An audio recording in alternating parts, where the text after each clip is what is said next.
Alright, August 2nd. And while it is kind of nice and cool out, it's about 80 degrees and it's kind of raining on and off, and we're getting all the smoke from Canada. So today's project is we're modifying these bale feeders. My arms feel like lead weight, so I brought my brother out to help. But yeah, if you want to know what it looks like when the smoke comes down, this is what it looks like. It's just hazy as all get out. My allergies are killing me. So I already got this one done, and since these bars are so close together, the reason why we bought these is because it's supposed to be less weight. Well, when you put an alfalfa bale in these, trying to get that to go down when they've can only eat in that far, about ruined everybody's shoulders this winter. So what we've been doing is we cut off 2 of these bars here from right here and 2 here, so the goats can eat in a little bit more. And then what we had to do with the grinder is smooth this out so when they put their heads in, they don't cut themselves. So cutting those bars off was not the funnest thing in the world, but we got it done. So this one's completely done, and we've got the 2 more out here. We've already done 3.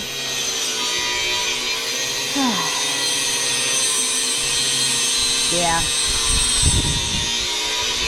It'd just be nice if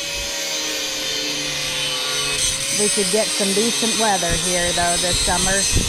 It's either unmercifully hot, which is fine with me, but it's been raining so much that it's just humid. Just so humid. And we're not used to that in South Dakota. So, yeah, that's the project we're doing today. All right, August 4th. And we're out taking the second cutting of alfalfa bales off the field.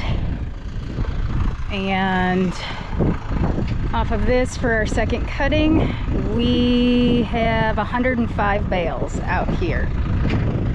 So again, I can only take 10 at a time on the trailer. And this she's loading my second load. This takes a while to get the bales off.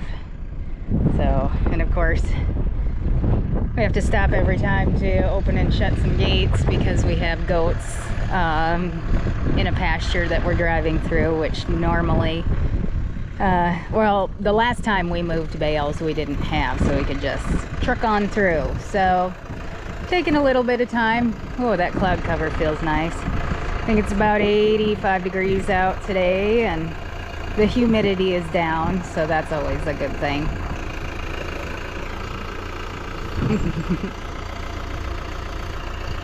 You gonna hang in there?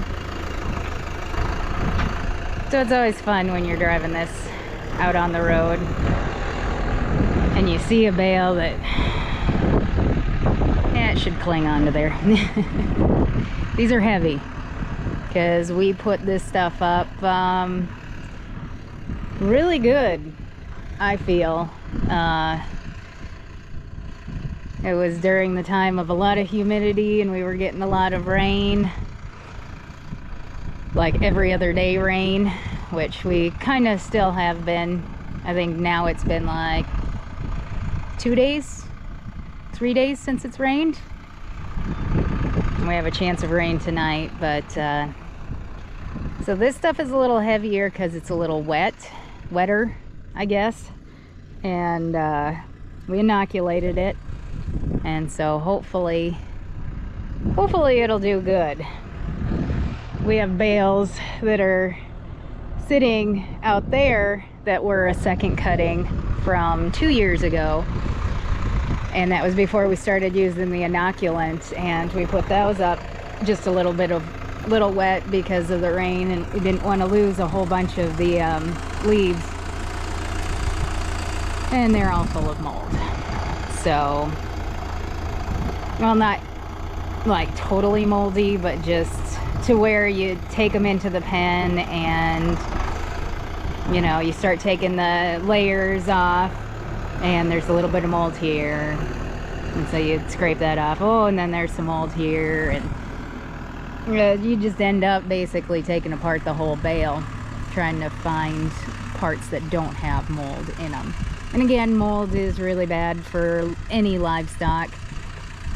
Cattle can handle it a little bit better, especially if you grind it up, but it can cause goats to obviously get sick, respiratory, not good for their gut health, and it can cause them to abort their babies or miscarry their babies.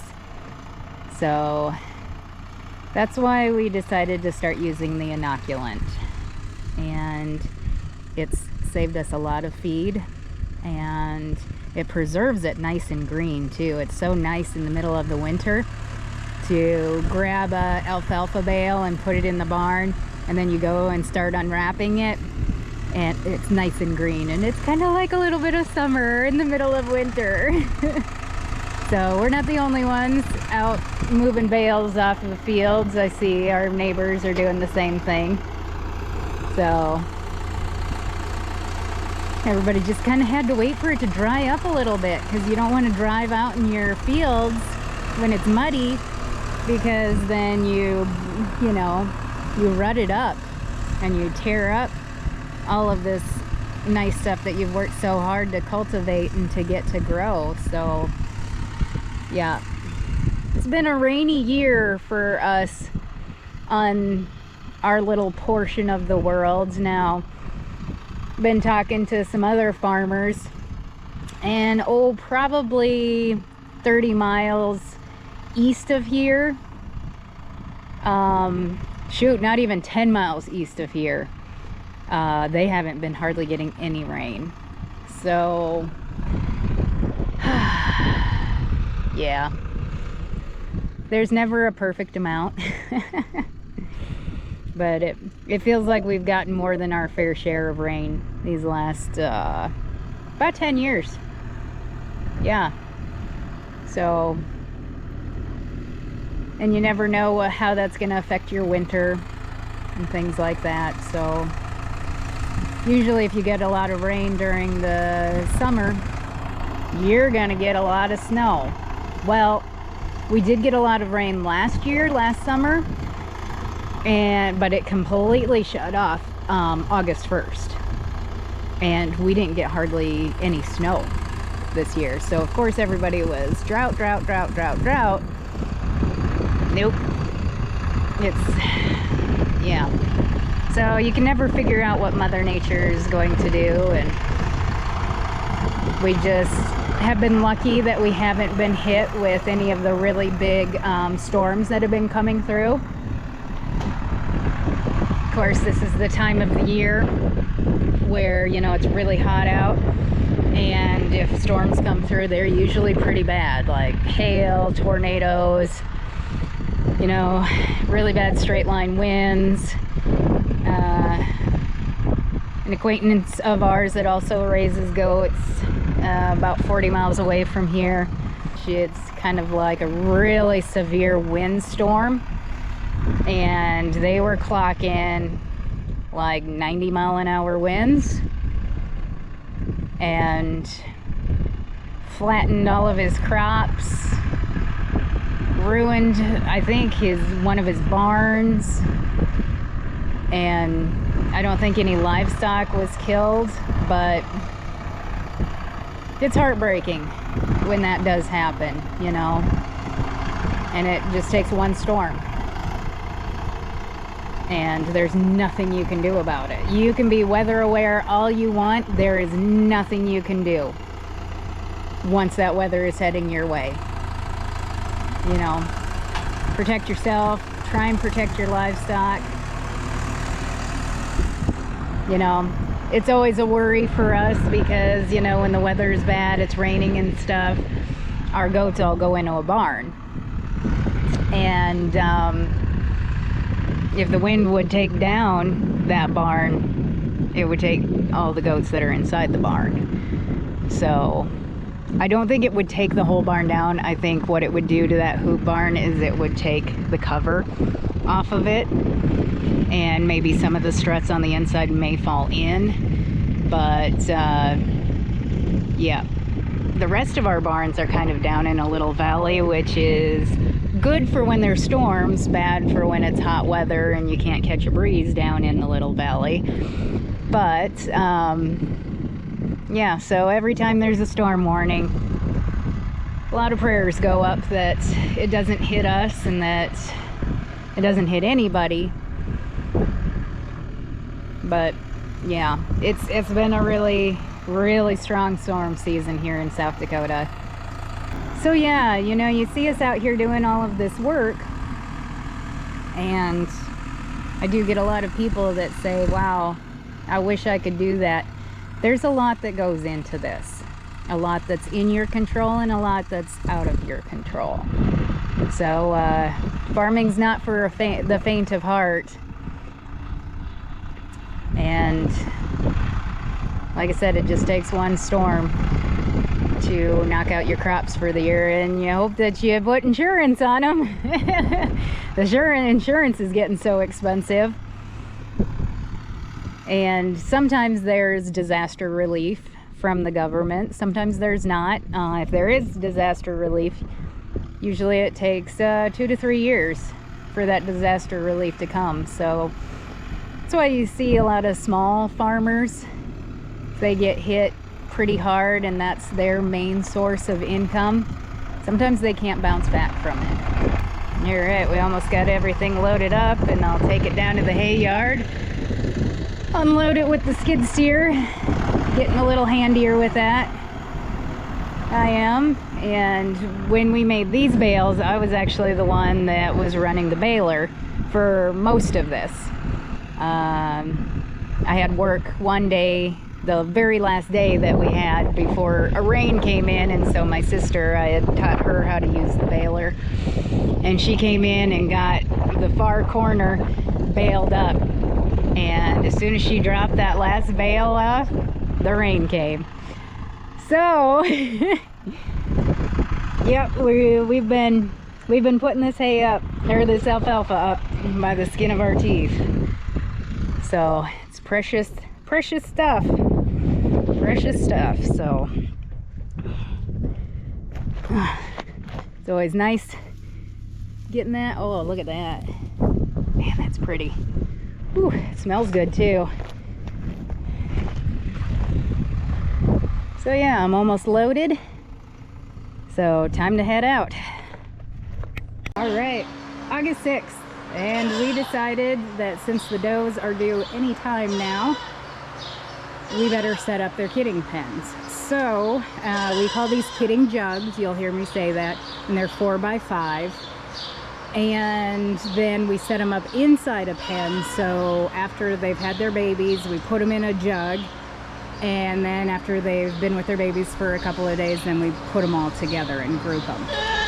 Might be a little bit different story since it is hot, because it is August, and this is earlier than what we have fall kitted before, which is fine. There's another pen here that we've done, and so they might not even stay in a grouping pen. As soon as they have their babies, we might toss them out and see how they do. We've kitted in July before, accidentally, of course, and actually we just kept the babies and their mama in a pen and for a little bit, and then we just turned them out, and they did just fine. So, because you don't have to worry about them dealing with the cold. But these are holding pens back here that maybe we'll utilize. But the worst thing's going to be the heat, which the goats don't mind, and the flies. Flies are bad. And then we'll have to move these weanlings somewhere else. So right now our pregnant does are out grazing. You can't see them above the weeds here, but they are out grazing, and right now their shelter is the red tin shed. Well, they need to be coming up here to the hoop barn. So these guys will need to be moved over to where their shelter is the red tin shed, which they're not gonna like because they've always just been in the hoop barn, haven't you? No, you've been in the wood barn before, haven't you? Yes, you have, because you're an October baby. Yes, yes. This is a gal that was born last fall in October. So, and you will get bred in October. Yes. Oh, pork pies. So just because we've been getting so much rain, we did put a feeder, one of our modified feeders, in here, and just put straight hay in it. You know, I know we've cleaned the barn and they're making a little bit of a mess. It is what it is. So then when it rains and they're all trapped in for all day long, then they at least have something to chew on to keep them busy. Because they're not going to die if they don't get food for like a day, but they think they are. Ooh. Yeah. Even though it wasn't a real snowy winter this last winter, we fed a lot of alfalfa. So yeah, that's what we're doing, is we're clearing this out, because anytime you leave stuff like this, and we usually do it a lot earlier than this, but again, it was so wet. So anytime you leave stuff like this down, you get a whole bunch of weeds growing up in it. And then anytime it rains, it's just like putting a wet sponge on your floor. It never dries out, you know. You lift that sponge up and it's wet underneath, kind of thing. So anytime you have cover like that, it'll take a couple of years if you do leave it down, but it will eventually turn to dirt. It just takes 3, 4, sometimes 5 years. It was a very hot day, but we got it done. We got the calves out here. You don't look too good. Pneumonia is a bad thing with calves. What? I know. That's our bottle, some of our bottle calves. They want to be fed. And I do believe mom's up making the bottle, enjoying some AC for a little while. So we got all of our second cutting moved off the field today. So that's always a good thing. My brother brought his rooster up here because he's a mean rooster to other chickens. So yeah, it's starting to cool down. Got a little breeze going finally. Keep coming, calves. So we're gonna feed calves. Oh boy. Oh boy.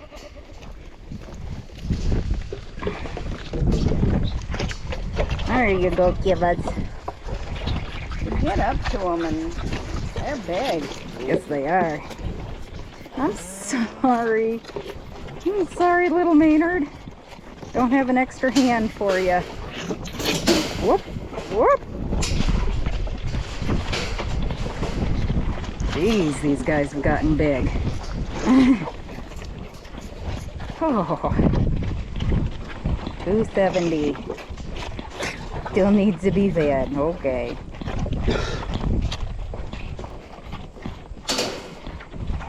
And next year, the black heifers and red heifers, they get to be where they're close to 1,000 pounds. Breed them, they're worth $5,500. Right now, that's what they're worth. Oh, whatever was left in there. 3-gallon bucket of corn and sweet pea. Sweet pea. And then do the 2 steers just get corn? Yep. Same with the boys. Alright, August 14th. Decided to pick up the camera again. Just fed the calves, gonna come up and feed the rest of them. We've got some babies from the goats. We'll have to see if more girls are gonna pop. Okay, so far we've had 9 have their babies. I think these girls, we're gonna work them and put them into a grouping pen. Hey girl. So we've already worked them. We didn't work their babies because I think we're gonna wait just a little bit. So already put them into a grouping pen. Quit being mean. And this girl had her babies last night, so she stays for a little while. But with the weather like this, and them being such good moms, it's not taken, they don't need to be in the pens for too long. And there's a lot of flies happening.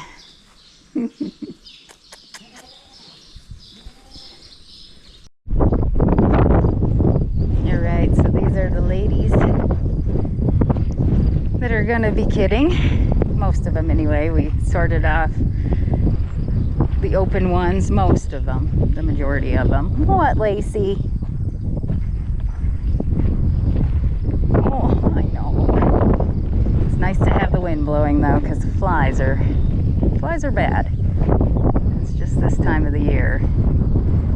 This is earlier than what we usually kid, but I'm gonna be honest with you, last year we kidded in October and the flies were still bad.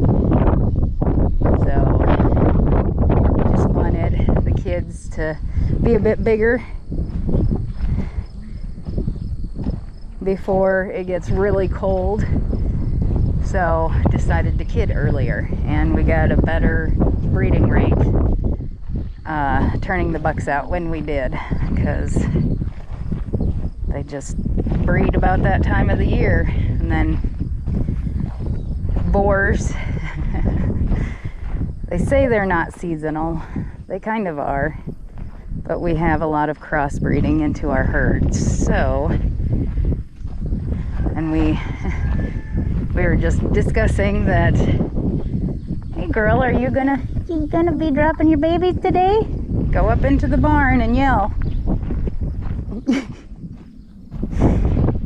So far we've only had to pull one set of twins, and they were just massive babies, but we learn every year about the nutrition, and these girls were out on pasture with some alfalfa, which gave them some nice body conditioning, and fill up their bags with milk, and that's what we're feeding them. Is got a hay bale and then 2 alfalfa bales in with them, and just to keep up their energy. And in the winter time, sometimes we feed grain. That gives you massive babies, so we've kind of gotten away from doing that. So, but so far, and these have been, a lot of these are first timers, and they've been doing well, haven't you, girl? Oh, did you do? I saw you on the camera last night. You were pushing good. Oh, that is your baby. What a good mommy. All right, August 15th. And just got done with some chores. Went out because I noticed we had a girl circling out here, and that is our little Lacey, and she is having her babies. Oh, Lacey, why didn't you come in? You don't want to have them in the dirt. Want to have them in the dirt. Oh. Did you just lose your mucus plug? No, you're having babies. You are, you're having babies. Oh, why don't you come in with me? Oh, yep, not yet. Not yet. Oh, I didn't think you were gonna have yours. Your udder's not completely full yet, but it might be once you have these. Oh, I know. You want to come in? She was a bottle baby. Come on, Lacey. Come on. Hey, let's go in. Nope. You got to lay down and push. You know how this goes. You've had babies before. And you did a good job. You were a good mommy. Oh, boy.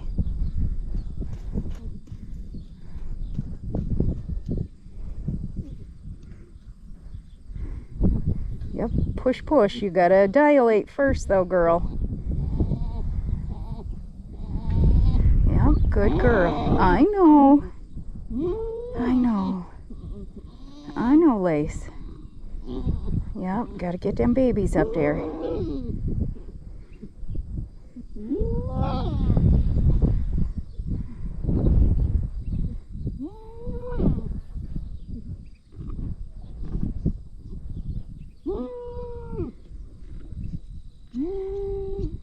Yep, I knew right away when I walked up to her.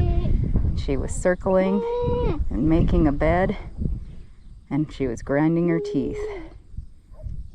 Grinding teeth is a sure sign of pain in goats.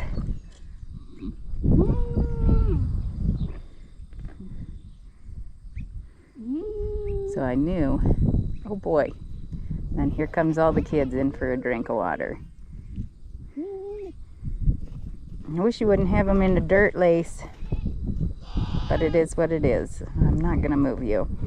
Usually you move them, like chase them up into the barn, and they're labor stalls. I know. Yeah. You gotta do a little more pushing. You're not dilated yet. I don't really think I need to help you with that. You're an experienced doe. I could probably bring her up to the barn with a bucket of grain. The problem is everybody else would come up. I know, I know, I know, I know. Yep, I know. It's not fun. Dang it, chicken. You got this, Lace. You got this, Lacey. Oh, you got this. Oh, that's your baby.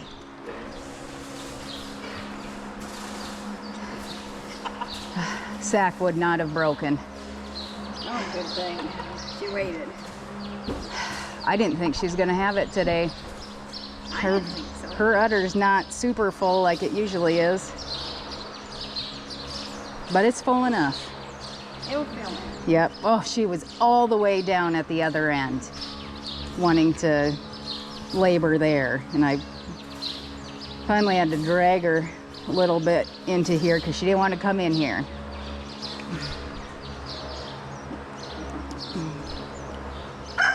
Good job, Mommy. Good job, Mommy. I thought that that speckled one that we keep looking at, I thought she was gonna be having hers, but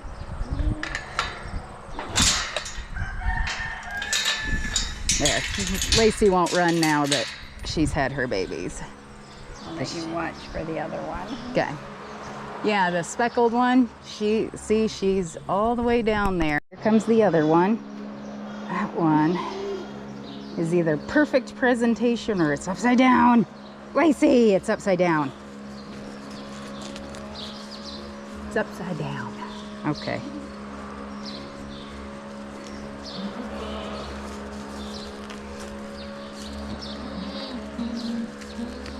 Nope, it's breech, which is fine, but first is fine.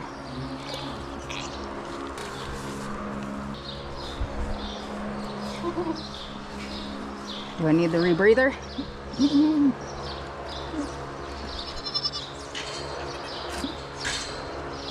Cough it up.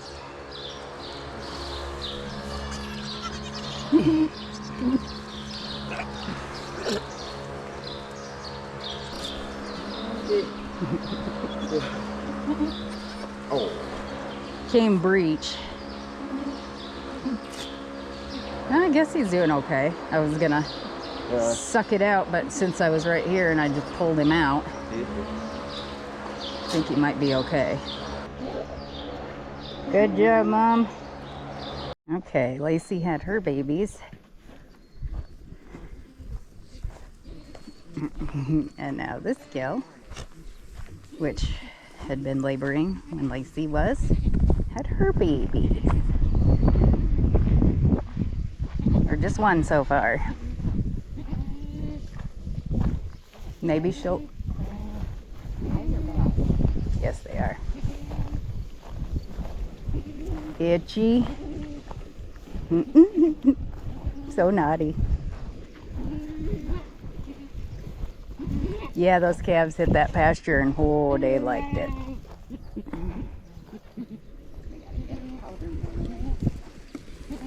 I know, first time ever having babies. And oh, she loves it. Oh, she's the one that had her head stuck in the fence.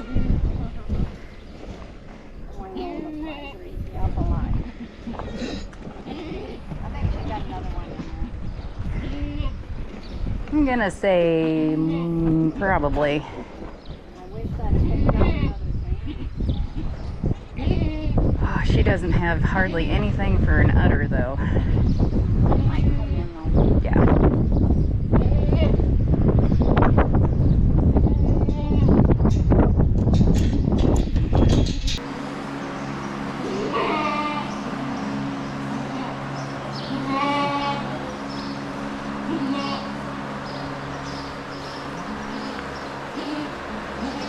Yeah, super excited that's your baby, aren't you? So I think they're sisters.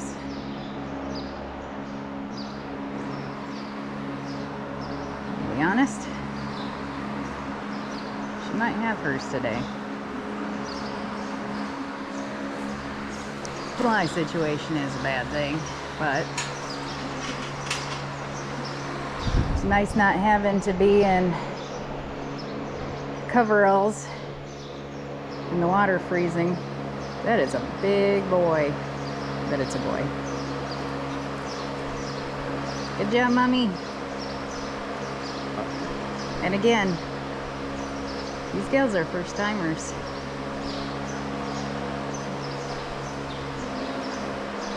Oh, yep, there she goes laying down. Don't lay on your baby. Here comes the next one. This is why you don't leave them until you're absolutely sure they're done. And again, most of them can have these babies on their own. It's when they come out with the sack on, we've lost babies that way, where the sack doesn't break.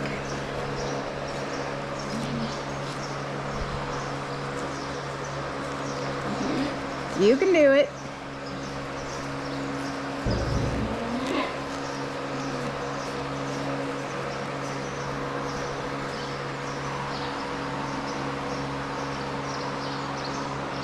You got this, Mommy.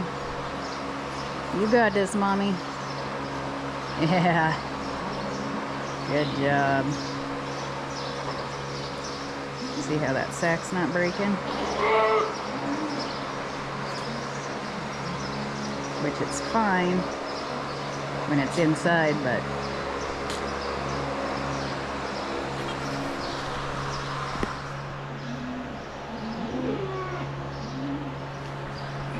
oh, that's a breach. That's a breach. Come on.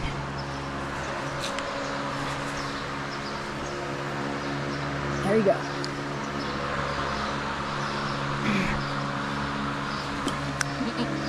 Shit.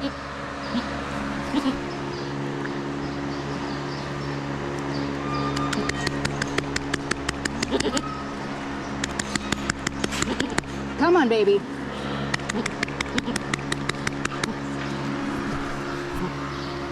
Come on.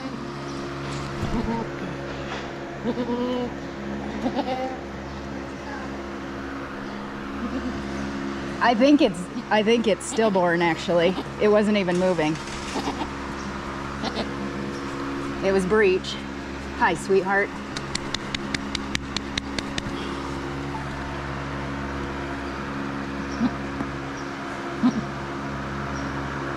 Want me to get the breather and see if I can resuscitate it? I don't feel the heartbeat. No.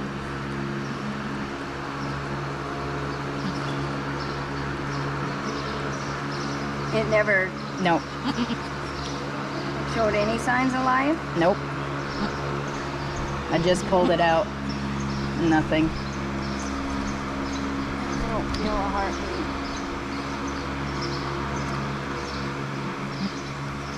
It's pretty well gone. No, she just had it. Isn't that crazy? It's not like she was working at it. No, it just came up.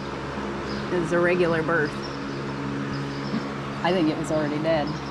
Isn't that crazy? I wonder why. Seems like it's a bit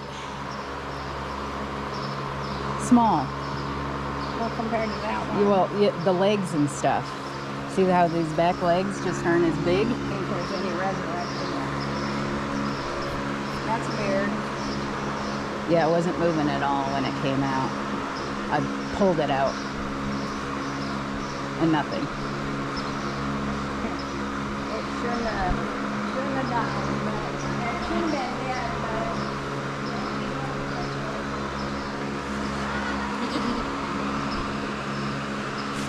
Dang it. Interesting. Never had one that's just stillborn after a live one. Usually they're all stillborn.